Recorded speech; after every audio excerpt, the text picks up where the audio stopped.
Hello YouTube, welcome back to Brunger Builds.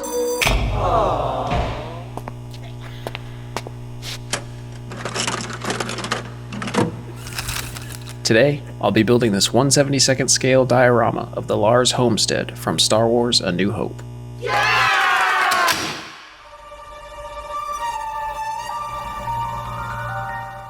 Alright, for starters, I found all of these files for free online.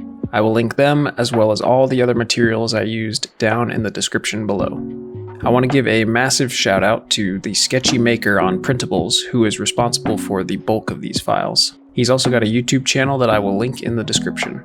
I did end up modifying a few of his files to fit my needs, but this build would not exist without his awesome models. Since I had spent some time modifying a bunch of files in Blender, I had a basic idea of how much space I would need for the entire diorama, and so I quickly modeled a base that would fit the XPS Foam. Finally got a hold of some foam-safe superglue, which makes putting together XPS Foam much quicker than relying on PVA glue. Despite doing my best to make sure all the layers of XPS Foam were flush to each other, a few of them stood out a bit proud. So I just took the whole stack over to my belt sander and knocked down the edges till everything was mostly flush. These files were originally modeled to be printed at a larger scale, with all the accessories and doors printed separately, but because I knew I'd be printing at a much smaller scale, I opted to attach the doors and doorways before print. Once all the walls were assembled, I roughly marked out the shape I'd need to cut, and then went to town with my new hot knife. This thing is pretty handy, but overall the process was a bit slow going. I'm not sure if it's because I've got a cheap model with low power or what the case might be, but this whole process definitely took some time. I will say though that it is very satisfying to cut through foam.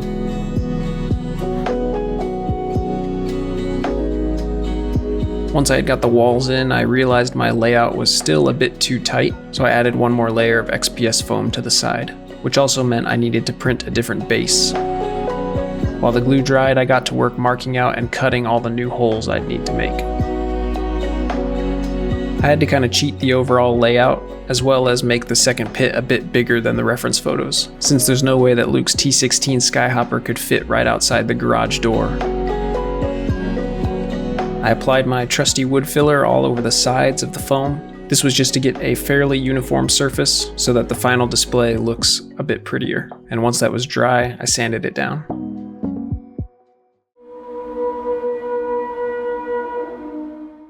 To add some texture to the surface, I just used my hot knife to cut a bunch of grooves all flowing in one direction, so that once the sand is laid down, it gives the impression that the wind has been blowing everything in one direction. While the wood filler on the foam was drying, I gave all my resin pieces a zenithal highlight. The idea is that you first spray everything black, and once that has dried, go back over just the top of everything with white. This emphasizes shadow detail and adds a bit more visual interest to your models. Since both of these doorways needed to be built into the cliffside of the second pit, I knew there was no way I'd be able to get my big hands into the pit to finalize the painting, so I opted to paint them before installing them. I did actually end up going back and repainting all the white on these doorways, but I was able to protect this little brown door with some masking while I painted the rest of the diorama. I did a little bit of cleanup on the door for the hut since my print was a bit sloppy, and then sanded the exterior with a rough grit sandpaper. I then used a little sponge to apply plaster of Paris to the exterior of the hut. I mixed my plaster a bit thick and worked in a stippling motion so that the end result looked like the stucco you see on the actual prop. Before gluing the homestead walls in place, I painted this section of the foam black, since I knew that a few of the doorways were open and would show through to this part of the foam. I then used some 5-minute epoxy to glue all the pieces into the foam.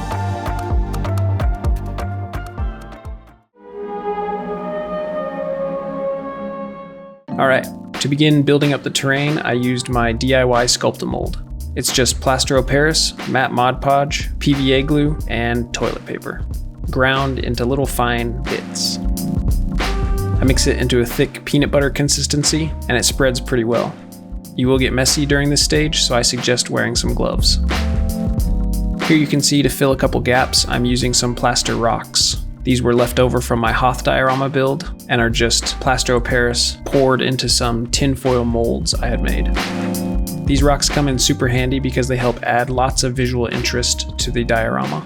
They're super easy to make. Just crumple up a sheet of tinfoil, spread it back out, and pour your plaster of Paris into that, making sure that you've bent up the edges so that nothing spills. Once that dries, you've got one side with a nice rocky texture that you can break up into whatever sizes you might need. You'll see in a few of these shots that this DIY Sculptamold can be a bit hairy, for lack of a better term, but to get rid of that, you just go back over everything once it's about halfway dry with a wet glove and you can smooth everything out. And here it is, ready to dry overnight. Off camera, I primed the pit with a zenithal highlight and then went around stippling the plaster of Paris on all the walls. This zenithal highlight was probably a bit unnecessary, but I did it anyway, just in case. Once the plaster stucco was dry, I moved on to adding sand. Since I'm working at a 70-second scale, normal sand is just going to look like big old rocks. And so to make sure that the bulk of my sand is in scale, I found this pumice powder that's used for chinchilla baths. It's super fine stuff and just kind of floats in the air, so I wore a mask most of the time that I was handling it, just in case. I mixed it up with some PVA glue, matte Mod Podge, and some brown paint, and then went to town. I think if I were to do this again, I would add a bunch more sand to the mix, since as you'll see in a minute, I went back over and added more sand to the top because I wasn't happy with the overall texture. I'm kind of torn on whether or not this was actually a good idea. It ended up working out fairly well, but since the sand is white, it kind of complicated things when it came to painting later on. This sand is so fine that once it's all packed together on itself, it really does not want to accept any sort of sealer. I squirted this thing with IPA to help break the surface tension before applying glue, but it just did not want to accept the glue, and barely wanted to accept the IPA.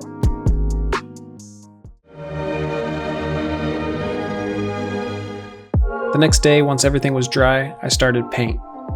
Because I was still kind of afraid that the sand was going to come loose, I first painted the foam black to protect it, and then once that had dried, coated the entire thing with a matte clear coat. I sprayed the clear coat from high up so that the air coming out of the can would not disturb any loose sand. My hope was just that everything would get nice and wet and everything would stick to itself, even more so than it already had. Once that clear coat had dried, I masked a few of the open doors and then began painting with my light sand color. I also started off spraying this stuff pretty high, since I really wanted to make sure that I was not disturbing any of that sand. Once that was all mostly dry, I went down into the pit with my darker brown color. And as I began spraying, it was slowly dawning on me that I should have done this step first. Since in general, it's always best to start with your darker layers and slowly work lighter so that you imitate the way that light reflects off of surfaces. This was only my second time building a diorama, and I'm still fairly new to airbrushing, so cut me some slack. Anyway, this wasn't really much of a problem, it just meant I had to spend a little extra time going back over the top with some lighter tan. Once I was happy with the way my rock and sand was looking, I began painting the white parts of the house. It was at this point that I was getting really excited, because that contrast between the bright white and the chocolatey brown walls was really something, and it was finally starting to feel alive.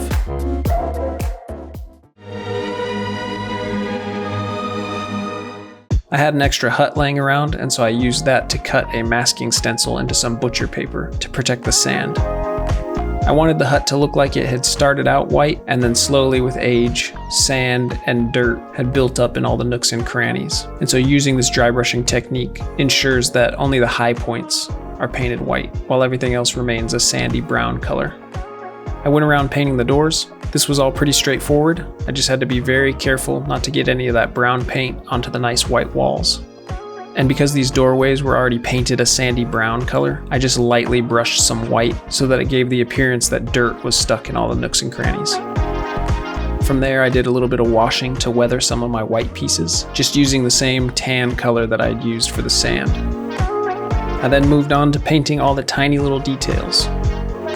I found that the best way to deal with painting a bunch of small details like this is to pick about 4 or 5 different colors and then just stick to that palette throughout the entire paint process. I make sure that I'm not painting too many pieces the same color, and if I'm feeling a little fancy, I'll sometimes throw in a little bit of black or white to lighten or darken a color, just so that there's a little bit of variation between pieces.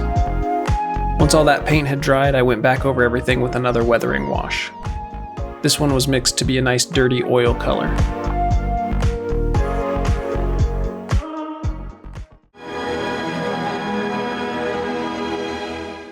I knew that this diorama would not be complete without Luke's landspeeder, but I was pretty hesitant to start painting this, since I am not a very good painter, and there are some complex designs on the exterior. But nevertheless, I forged on. First painting the windshield with some Elmer's glue, so that I could protect that nice clear windshield.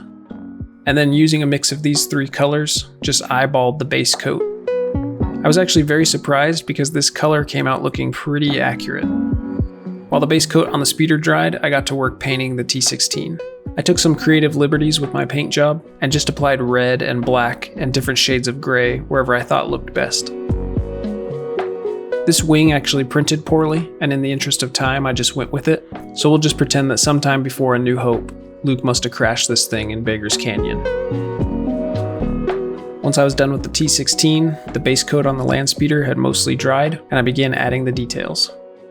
Aside from the tauntaun on my last diorama build, this was definitely the most complex thing I've ever tried to paint, and it was made even more difficult because of all the round edges and straight lines that it needed. Overall, I'm pretty happy with the result, and it definitely looked a lot better after a coat of weathering. And here you can see that that kid's craft glue worked like a charm.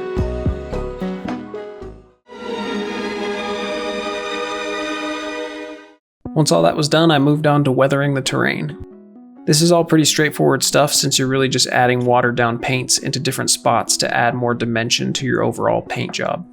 It was a bit tricky though for me to get the scale of these drips right, but once I was happy with how that looked, I moved on to adding the resin printed details.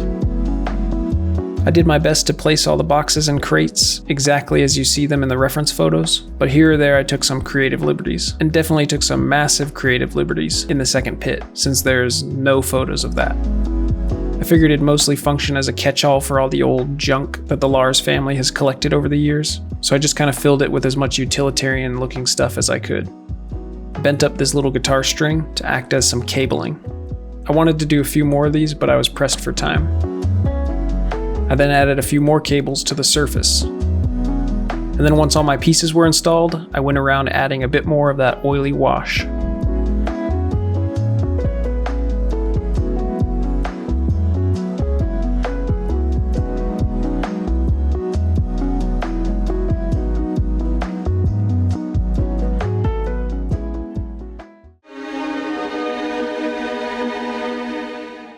Alright, the last thing we'll talk about is greenery. I found this reindeer moss on Amazon that has been preserved and dyed various green colors. This was a really great way to add scale bushes, since there is a bit of greenery in the pit and up on the cliff side of the pit. And these little pops of green go a long way in adding life to this diorama. The very last thing to do was to paint my figures, and then this diorama was ready for its glamour shots.